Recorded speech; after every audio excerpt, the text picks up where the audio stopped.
Hi, everyone. Thanks so much for being here today. I am thrilled, pleased, and happy to be reunited with my friend and mentor and colleague, Pamela Slim, on this show. She very kindly agreed to come on the podcast to help promote and celebrate her new book, The Widest Net. She is an award winning author of several books, a speaker, and a business coach who I have treasured working with, knowing, reading her materials. I've treasured every word she's written and my connection with her. So, welcome, Pam, to the show. I can't wait to get our conversation started.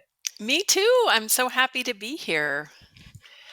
So, congratulations on doing this book. This is your third book. Am I correct That's right. about that? Yep, number Okay, 3.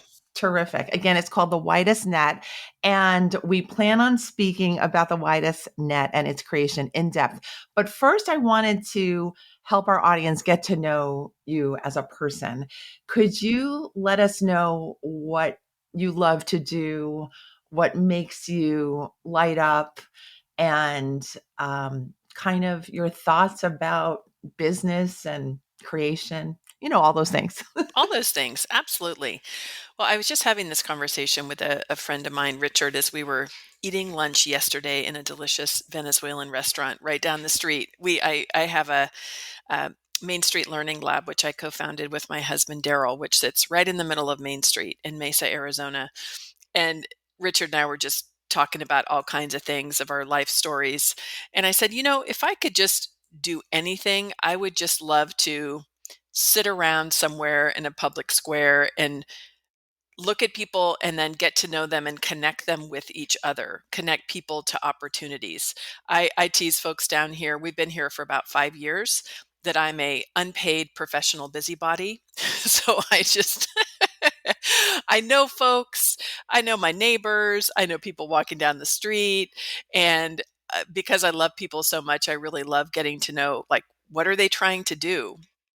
And of course, in particular, because the main focus we have is really in highlighting the leadership that exists but is not seen as often from Black, Indigenous, folks of color who are in our community.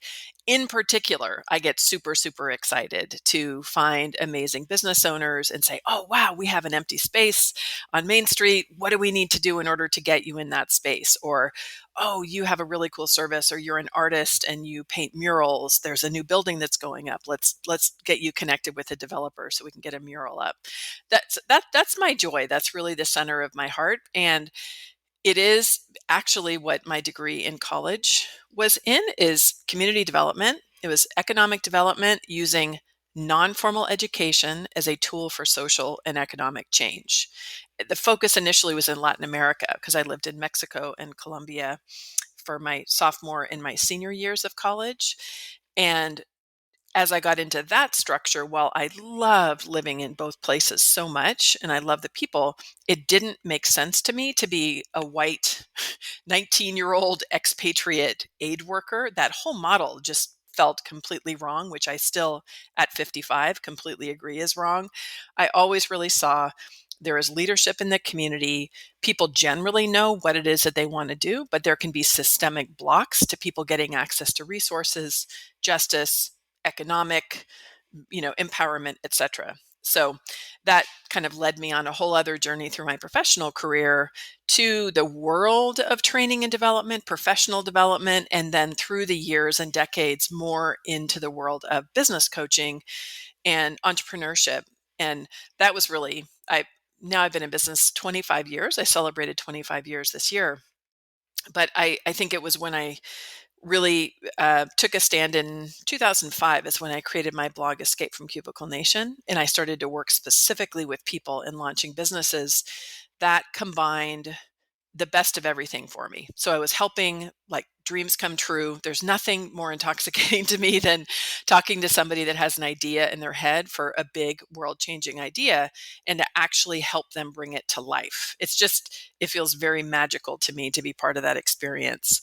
And so that part of the journey has been really so enjoyable. And then it's just taken a whole bunch of different forms throughout the years based on different projects that I'm doing. Thank you for explaining parts of your journey. I know there are many more details that I know from social media, from knowing you, and Pam just shares openly about her life and her ideas and her creativity and the people she brings along with her. She's a busybody in the best way. Maybe there's a nicer term. Busybody does sort of sound Karen-ish or something, but hey, I am a white soccer mom, so I I have that identity too.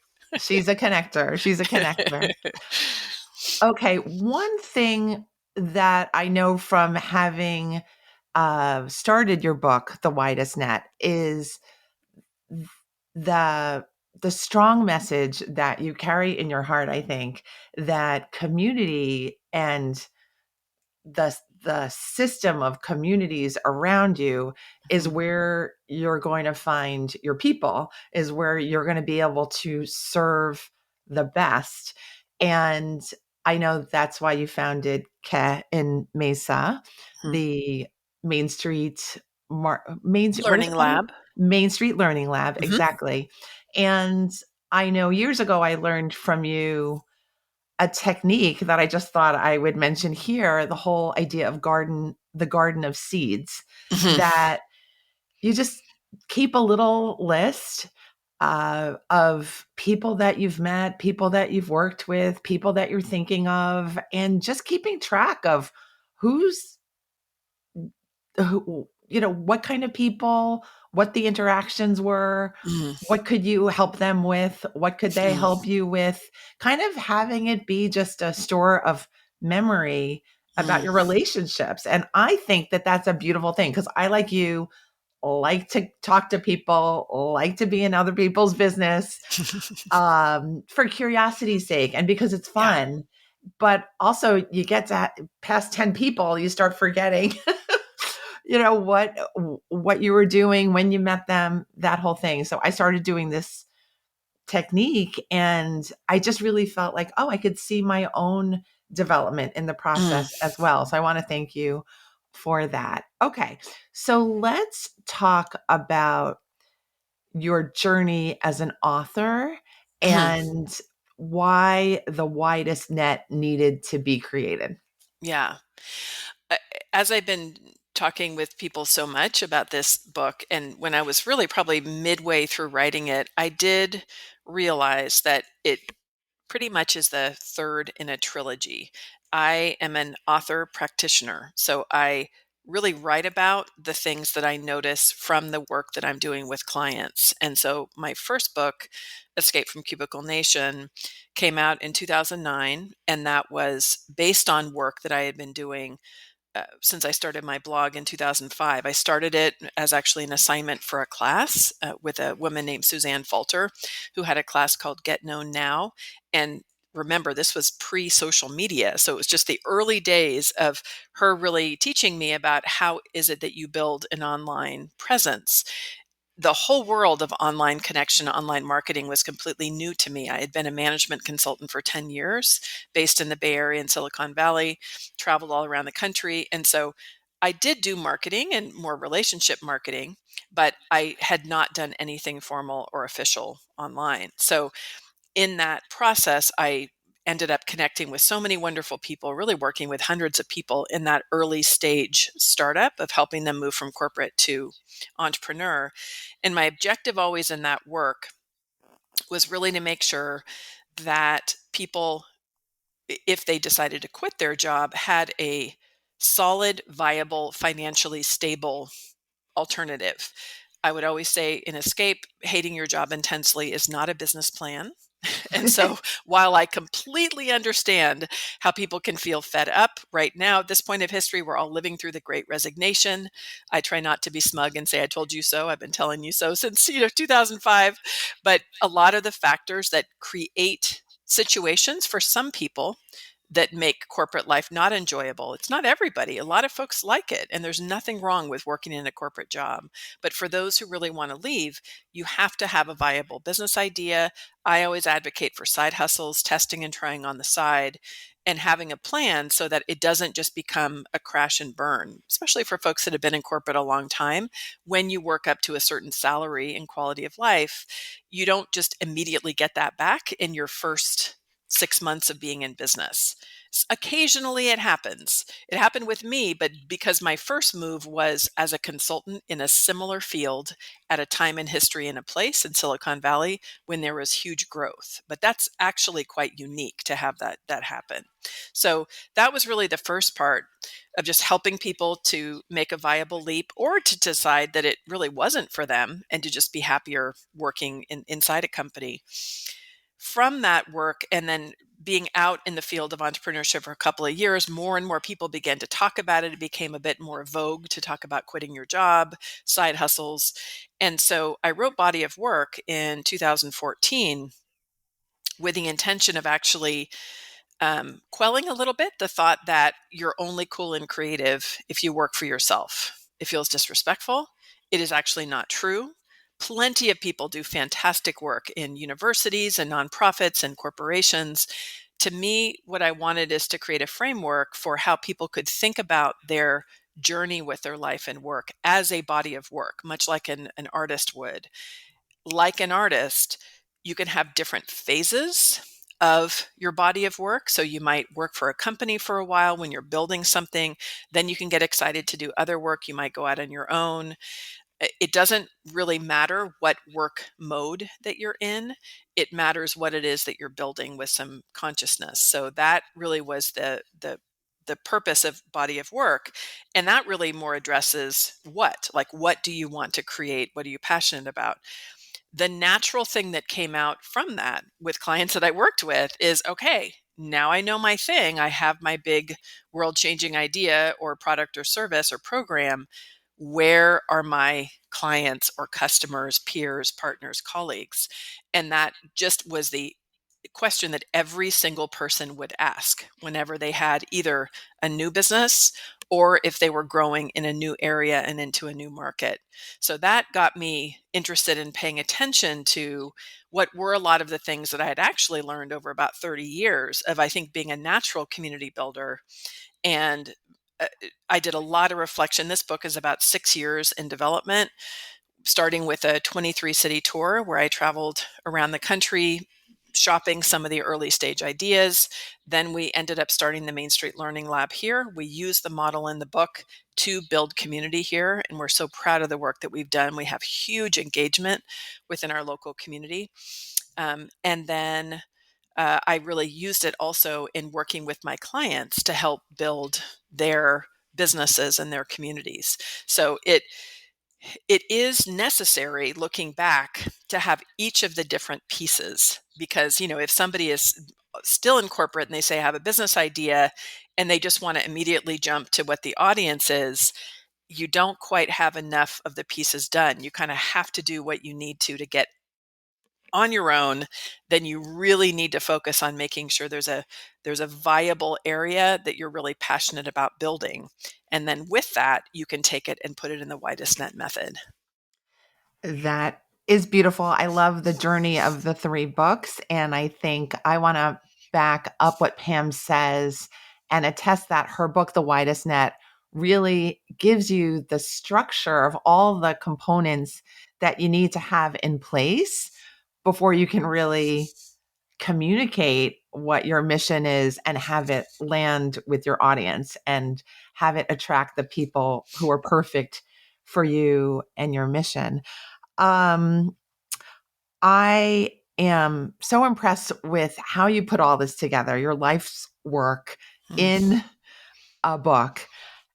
And I find myself wondering, where do you get the courage? I know you're a natural connector, but you have done things over these many years that have required a lot of vulnerability and courage at the same Mm. time. Could you talk about that for our new entrepreneurs or people who are thinking about leaving a certain job or people who are thinking of just expanding their network for their own reasons? Yeah, I I think there in understanding myself in my journey, there is one part of me where I have a huge tolerance for risk. I'm the only extrovert in my entire family of birth. My dad, mom, bonus dad, sister, and brother are all introverts. And then my husband and our three kids are also all introverts. So I am really the lone extrovert. And I have always been the person from the time I was really little who was interested in other people. I remember sitting and listening to my parents have conversations with their friends. I was always very comfortable, like being around other adults and kind of interested and curious.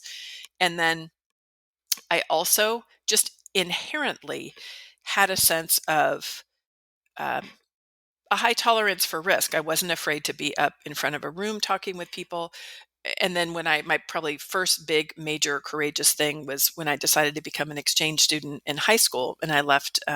I was in Neuchâtel, Switzerland, for a year, and I had been in not a good way of really smoking a lot of pot and kind of being in a not good stage in my high school years, and I was noticing that things were really going a bad direction. So I had this feeling that like I have to really strongly, I have to get myself out of here and be in a different situation. But I was helped by this feeling of not being afraid of making a big leap, in many ways being drawn to it, being drawn to do the thing that might have felt more scary. So there's one side of me that I have a big tolerance for risk, and then that followed me as I had experiences traveling and then living in other countries and in college and so forth. What that's paired with, which is interesting on the needing courage side, and you and I have had deep conversations about this, of talking about procrastination, creative patterns, and boy, did this show up during the writing of this book. I was so clear of what I wanted to share. I was so excited to be sharing the stories that are in this book because I feel so passionately about the ideas. It was so challenging to get them out of my head. And I found this like paralyzing fear sometimes of just being able to get the words out. I was very judgmental, even though I really am quite thoughtful with myself. I really try not to get in a pattern of judging myself or beating myself up. But I just felt this very raw vulnerability when writing this book. And maybe it's because it was so deeply important to me. The other thing about it was I had a whole bunch of rejections from publishers, including my publisher who had published my first two books. And, those people have been around, especially big New York publishing houses. It's just the name of the game. Like if you happen to be Brene Brown, who I love so dearly, that is fantastic. It is a tiny, tiny microcosm of authors who sell instantly hundreds of thousands or millions of books and get huge deals where everybody wants them. What happens sometimes, and this was the third, book that I actually had somebody who worked in the publishing company who was a dear friend, always a very big advocate of my work. But he talked to me, he said, you know what, like you probably want to be looking at some other publishers. This is actually after he had left, but he said, you probably want to be looking at some other publishers. They're often looking for like the new, fresh, shiny person, and like there's an age component to that. I'm 55 and, I've been around, I'm a known entity, but I'm not that fresh, new, sharp kind of cutting edge. And we can see sometimes how problematic that is, especially when we look at it through the lens of, as I always say, does your stuff actually work? Like my stuff works with real people in the real world. We're doing actually really innovative, inclusive, intersectional community building here that I will argue is really unique and different than what a lot of folks are doing. But we know that some of those elements, exist. So I think because of that experience, because of just holding on during the selling of the proposal period, I faced so much rejection and I had to really stand up and say, this is an idea worth writing about. I'm a person worth investing in. This is something that's going to make a difference. Then I felt that pressure of like, well, it better effing be good, Pam, and somehow that started to play on me. And so it was a trip to get it out. But the thing that always keeps me going, that I always go back to, is actually the first chapter of The Mission at Your Root. I am 100% absolutely positively committed to doing whatever I can in my lifetime to increase the visibility of Black, Indigenous, folks of color leaders. My own kids are included in that, my nieces and nephews, my dearest friends, peers, colleagues, neighbors. And until I lay my body down for the last time, I am willing to do that work because there is such tremendous value and voices and experts and so many amazing people who need to build our society of the future. And so where I can do something about that, I am going to do it. And that always kept me going. And so when I would be, trying to just peel myself out of the table, my kids would come down and they would rub my shoulders and I would weep and they would say, "You can do it, Mom." And I would just look at them and like, how can I not do this work to advocate on their behalf for their future and my nieces and nephews? It's so important. So that's the thing. And I'm like, hey, my stress, like I'm well fed, well clothed, have a loving family, able bodied, like I'm good. I can handle some discomfort. So I'm glad that I did.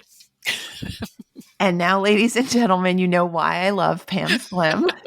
And I feel like I have no more questions. I am done. I'm pretty much crying because I'm not a crier, so I'm tearing up and I love you so much. Let's so I before I go on to the next thought, I want to just reflect on what Pam just said, and that one beautiful thing that she said is when we feel pressure and when we feel fear, it often is connected to the fact that we care about Yes. what is going on, and the project we are involved in matters to us. So we need to keep standing Mm, when we feel those feelings, when we feel like we have no ground to stand on or that people aren't respecting yeah. the beauty that we're trying to offer, the offer that we're trying to offer, even if it's just a raw idea.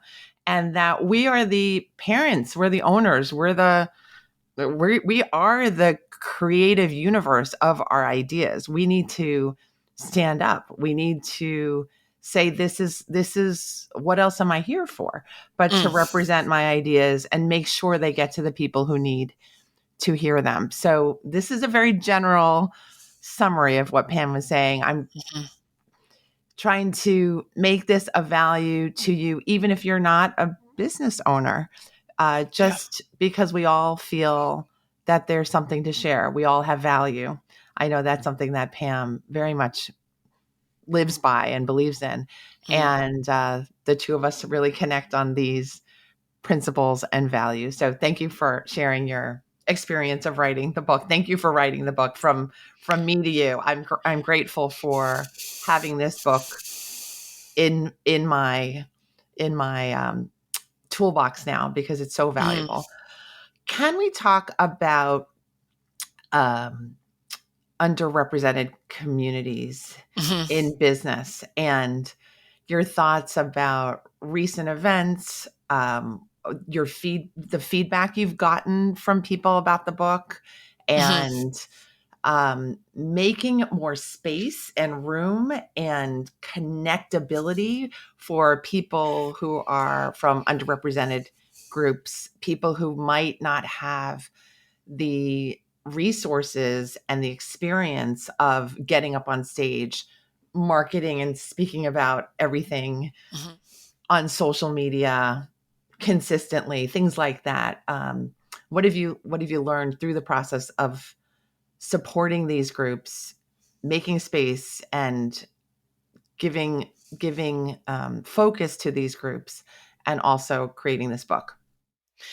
Yeah, I mean, my own point of view about racial equity, social change, it's really informed. My best friend of 37 years, Desiree Attaway, is a racial equity consultant and a Black woman, and we have had so many conversations throughout the years. I've had the benefit of so many so many deep conversations with an analysis, really a historical analysis and academic analysis about systems of power. And there is a very specific point of view that I bring to this work that is interesting in how it played out as we're actually starting the Main Street Learning Lab and really talking about the work and understanding what the work is, which is my point of view that's based on my set of values and beliefs. And so everybody, as we walk through the world, we're all going to be looking at it from different perspectives. From my perspective and my point of view, there have been very specific systemic issues and structures that at the origin of the design really were designed specifically to keep certain people out of opportunity. And we can go all the way back to the founding of the country in terms of how it is that um, that land was taken, from native folks that were here in this country to the way that enslaved people, right, were used as free labor. So many of the ways in which these structures were built impact how it is that our system and our structure is today.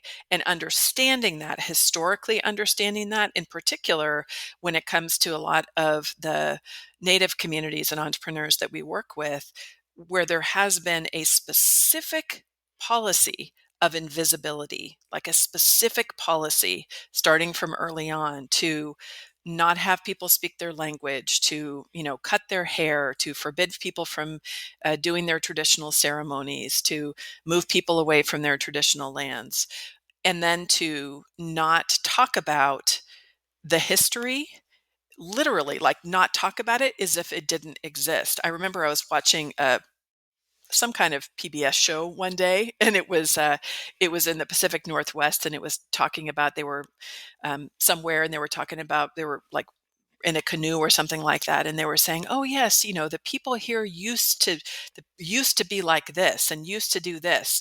And before I met my husband, before I was deeply engaged in Native communities, I probably wouldn't have even noticed something like that. But it jumped out at me as if it was coming through a megaphone, where I was like, what do you mean used to be? Folks are still 100% here. People are here. And so that is such an important part of the point of view that I have brought to the work here. What we say for the mission of what we're doing here at the Main Street Learning Lab is to highlight the leadership that exists but is rarely seen in our local community. And what's interesting about that dynamic is when, for example, people would come in, to hear about what we were doing, because of my position as a white woman, as somebody who was known as being a small business expert, always, just about 100% of the time, people would say, well, what programs are you teaching, Pam? How are you using the words like, how are you empowering these folks? What are you teaching them in order for them to be successful? And over, I would say, the problem is not that they need to be taught.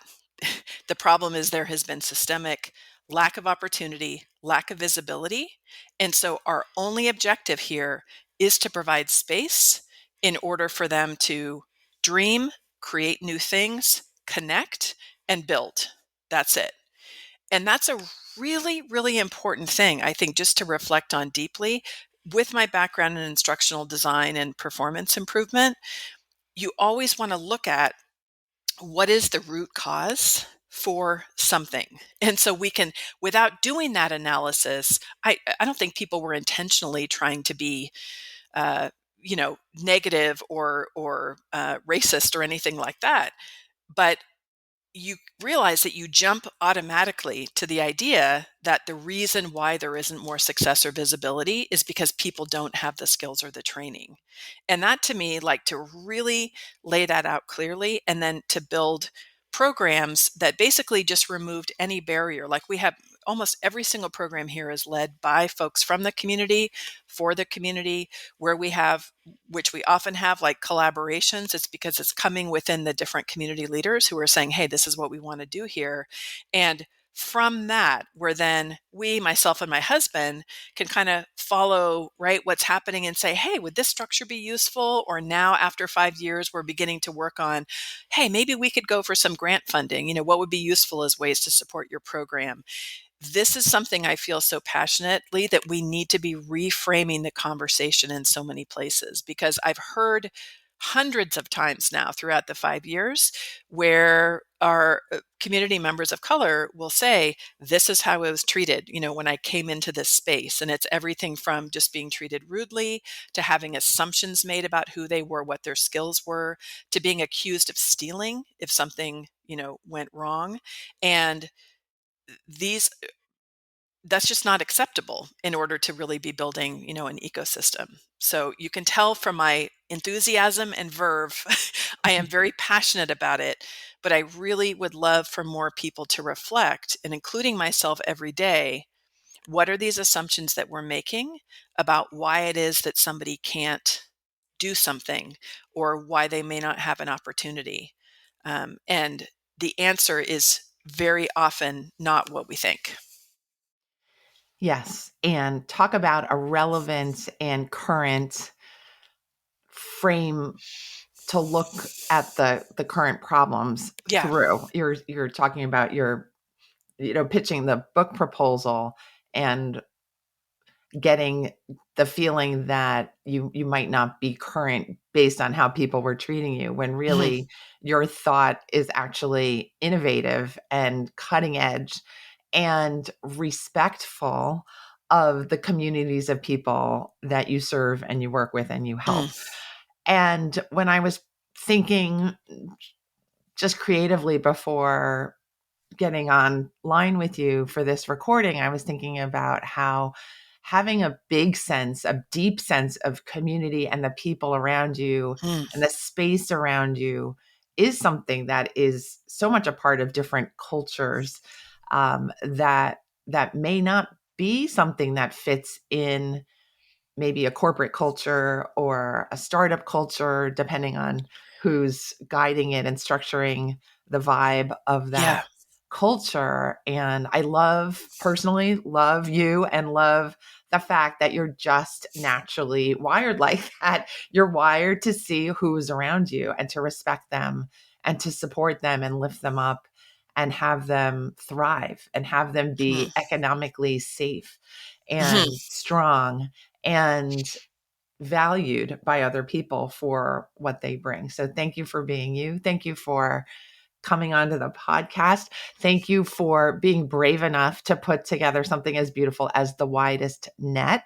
And I want you to please share with our listeners how our listeners can stay in touch with you and also get the book.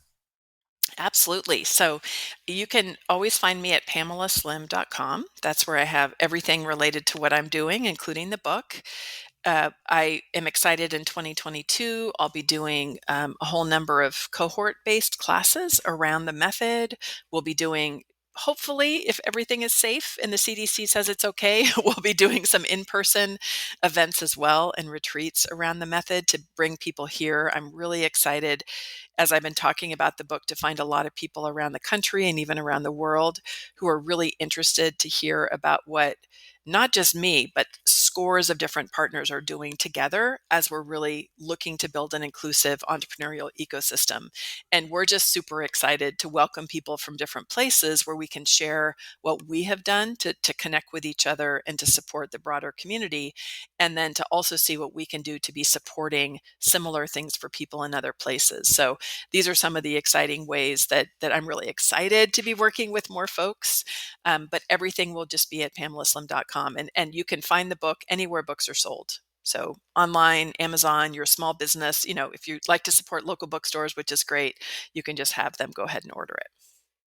Thank you, Pam. I'm excited to join in next year in your creation and ecosystem of opportunities that will arise from the book. So proud of you, so grateful for you and your work. Thank you so much again for being on the show. Thanks for having me. Okay, everyone, we will see you next week. Take care.